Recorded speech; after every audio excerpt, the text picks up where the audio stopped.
એક વ્યક્તિ જ્યારે જીવનમાં બધું હારી જાય છે, એસ્પેશિયલી પોતાનો પ્રેમ, ત્યારે વ્યક્તિની વેદના કોઈ નથી સમજી શકતું.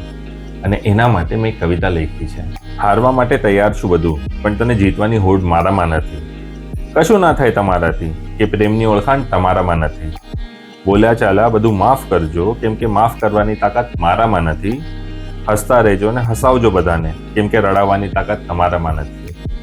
ન જોઈશું ક્યારે નજર ઉઠાવીને, કે તડપવાની તાકાત હવે અમારામાં નથી. સપનાના મહેલ બધા તૂટી ગયા, કેમ કે લડવાની તાકાત હવે તમારામાં નથી. ખેલ હતો બધો નિરાળો, કે હવે પ્રેમ કરવાની તાકાત મારામાં નથી. ખેલ રમતા હવે ભૂલી જજો, કેમ કે રમાડવાની તાકાત તમારામાં નથી. ચહેરા પર હશે ખુશી સદા, કે સાચી લાગણી બતાવવાની તાકાત હવે અમારામાં નથી. ક્યારેક જોતા નહીં પલટીને, કે અમને આમ જોવાની તાકાત તમારામાં નથી. છેલ્લે તો એટલું કહીશ કે લાલચ સહેવાની તાકાત મારામાં નથી, અને હવે નહીં છેતરી શકો પ્રેમના નામે તમે. એ દેખાવો કરવાની તાકાત તમારામાં નથી. સોરી ગાઈઝ, અગર તમને કોઈને પણ ખોટું લાગ્યું હોય આ કવિતાના લીધે, પણ મને કમેન્ટ કરીને જરૂર બતાવજો શું તમને પણ ક્યારે આવું ફીલ થયું છે. Thank you.